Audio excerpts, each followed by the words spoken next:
단 10분 만에 반경 10km 안에 모든 생명체를 질식시킬 수 있는 치명적인 가스. 그게 지금 전 세계 바다를 지배할 황금알로 변하고 있다는 사실 알고 계십니까?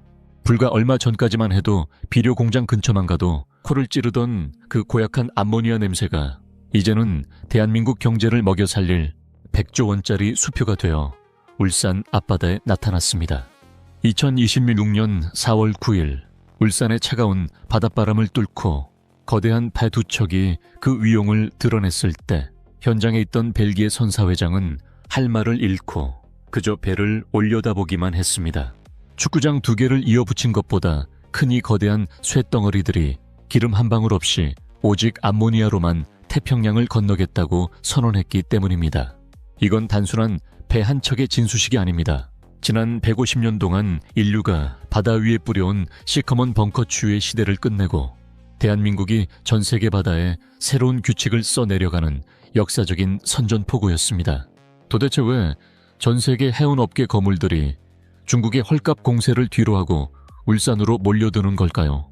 그리고 왜 국제기구들은 지금 멀쩡히 바다를 누비는 배들을 향해 시한부 선고를 내리고 있는 걸까요? 오늘 이 이야기의 끝에 도달하시면 여러분은 대한민국 조선업이 왜 단순한 제조업이 아니라 인류의 미래를 설계하는 설계자인지, 그리고 우리가 이 거대한 변화 속에서 어떤 기회를 잡아야 하는지 완전히 새롭게 보게 되실 겁니다. 자, 우선 가장 근본적인 질문부터 해결해보죠. 수소도 있고 전기 배터리도 있고 메탄올도 있는데 왜 하필 그 독하고 고약한 암모니아일까요? 답은 아주 냉혹한 물리 법칙과 경제 논리에 숨어 있습니다. 여러분, 수소를 액체로 만들어서 배에 실으려면 영하 253도라는 지옥 같은 온도로 얼려야 합니다. 이건 사실상 우주선 기술입니다. 배 한 척 만들려다 우주 정거장 만드는 비용이 드는 꼴이죠. 그런데 암모니아는 어떻습니까? 고작 영하 33.6도면 액체가 됩니다. 우리가 흔히 쓰는 가정용 김치 냉장고 성능을 조금만 더 높이면 다룰 수 있는 온도라는 뜻입니다. 비유하자면 이렇습니다. 수소를 연료로 쓰는 게 집안의 우주 실험실용 초저온 냉동고를 들여놓는 일이라면 암모니아는 그냥 성능 좋은 업소용 냉장고 하나 놓는 수준입니다. 값도 싸고 관리도 쉽죠. 게다가 암모니아는 같은 부피의 수소보다 1.7배나 많은 에너지를 꽉꽉 눌러 담을 수 있습니다. 한 번 주유로 지구 반바퀴를 돌아야 하는 거대 화물선 입장에서는 이보다 가성비 좋은 무탄소 연료가 없는 겁니다.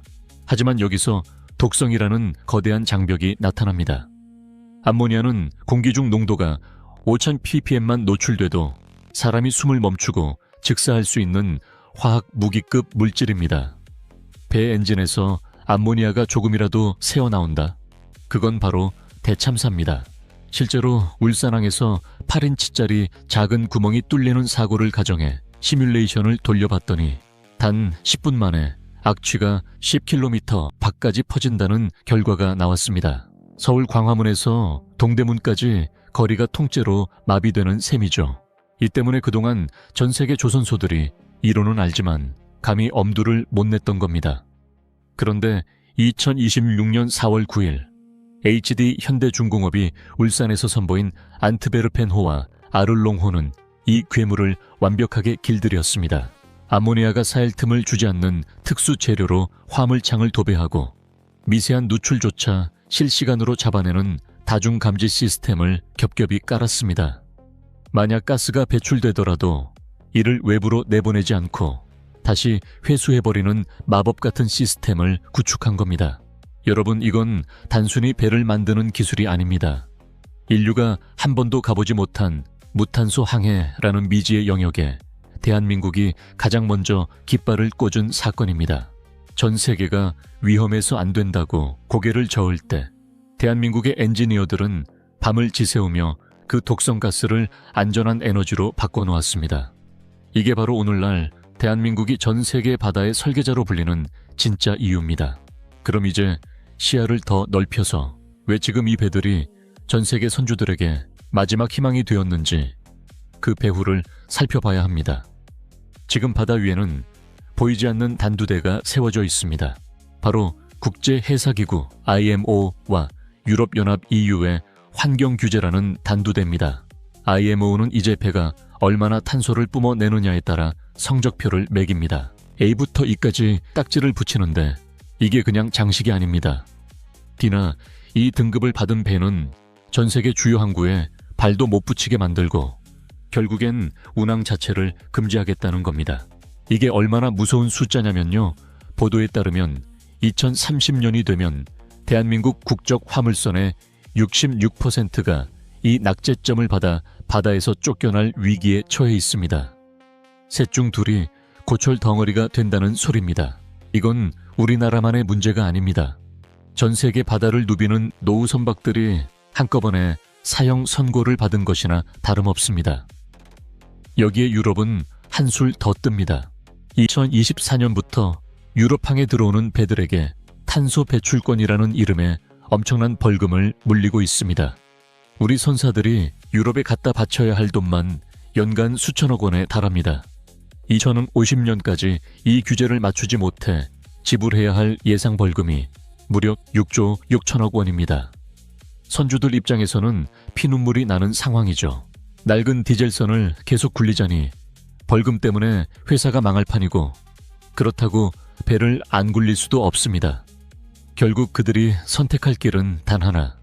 암모니아 추진선 같은 무탄소 선박으로 통째로 갈아치우는 것뿐입니다. 여기서 대한민국 조선업의 진짜 위력이 드러납니다. 전 세계에서 이 까다로운 규제를 완벽하게 통과하면서도 가장 안전하고 효율적인 배를 만들 수 있는 곳은 사실상 대한민국밖에 없기 때문입니다.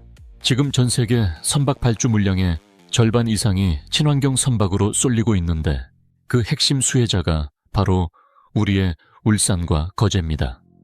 여기서 여러분은 이런 걱정을 하실 수도 있습니다. 중국이 금방 따라오지 않을까? 맞습니다. 중국의 추격은 정말 소름이 돋을 정도로 무섭습니다. 실제로 중국은 자체 개발한 암모니아 엔진을 들고 나오며 전 세계를 압박하고 있습니다. 스위스의 엔진 설계 강자인 윈지디를 인수하며 기술력을 돈으로 사오기도 했죠.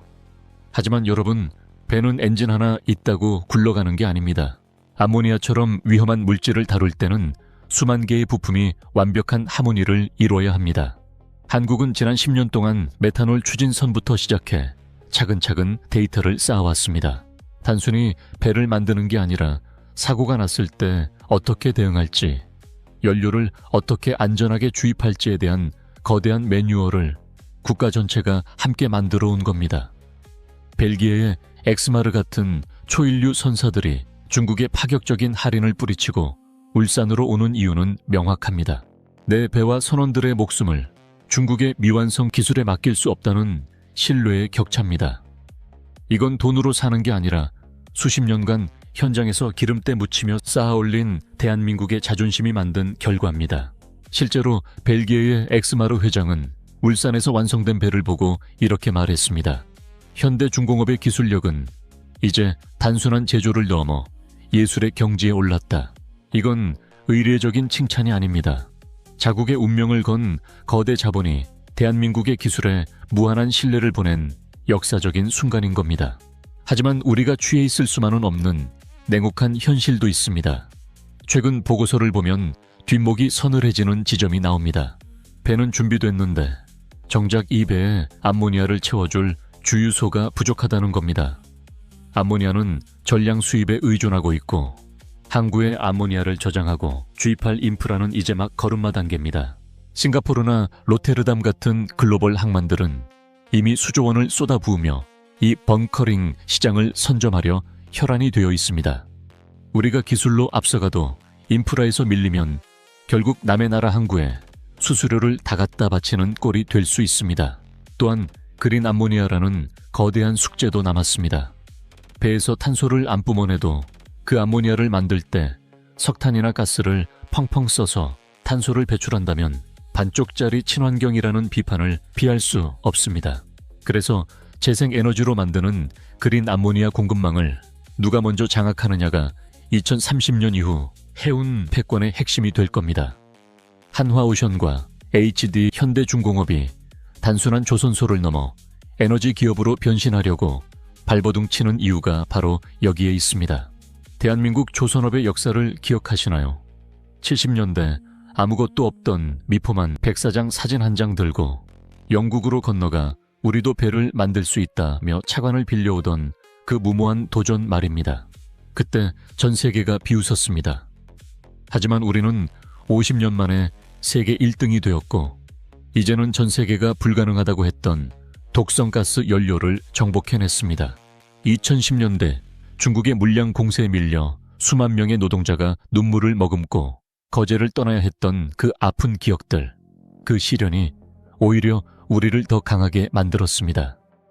저가형 배는 중국에 내주더라도 인류의 미래가 달린 초고난도 기술만큼은 절대로 내주지 않겠다는 독한 결심이 지금의 결과를 만든 겁니다. 울산 앞바다에 떠있는 그 암모니아 추진선 두 척은 지난 50년의 고난을 이겨낸 훈장이자 앞으로 대한민국의 100년을 먹여 살릴 황금 열쇠입니다. 이건 단순히 배가 한 척 늘어난 게 아니라 대한민국의 국격이 한 단계 더 올라섰음을 전 세계에 선포한 것입니다. 기름 한 방울 안 나는 나라에서 전 세계 바다를 움직이는 연료의 표준을 만들고 있다는 사실이 얼마나 가슴 벅찬 일입니까? 이건 먼 미래의 이야기가 아닙니다. 여러분이 마시는 커피, 타고 다니는 자동차의 부품, 손에 쥐고 있는 스마트폰까지 모든 물류가 이 암모니아 배를 타고 움직이는 시대가 눈앞에 와 있습니다. 대한민국 조선업이 이 표준을 선점한다는 건 전 세계 경제의 혈관을 우리가 통제한다는 뜻입니다.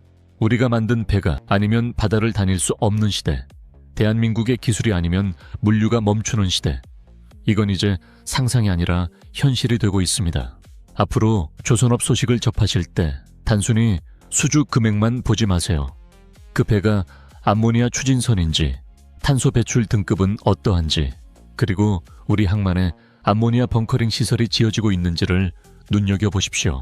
그 숫자와 뉴스 속에 여러분의 투자 기회와 대한민국의 미래 국부가 숨어 있습니다. 오늘 준비한 이야기는 여기까지입니다. 암모니아라는 지독한 냄새 속에 숨겨진 이 거대한 기회의 향기가 여러분께도 전달되었기를 바랍니다. 대한민국 조선업이 전 세계의 바다를 다시 한번 집어삼키고 우리 경제에 새로운 전성기를 열어가는 그날까지 저도 눈을 크게 뜨고 지켜보겠습니다. 오늘 이야기가 흥미로우셨다면, 그리고 대한민국 조선업의 부활을 응원하신다면 구독과 좋아요 부탁드립니다. 여러분의 클릭 한 번이 더 깊이 있고 유익한 지식을 발굴하는 가장 큰 원동력이 됩니다. 알림 설정까지 해주시면 절대 놓치지 말아야 할 우리 산업의 위대한 도전들을 가장 먼저 배달해 드릴게요. 끝까지 시청해 주셔서 감사합니다. 다음 영상에서 더 놀라운 이야기로 돌아오겠습니다.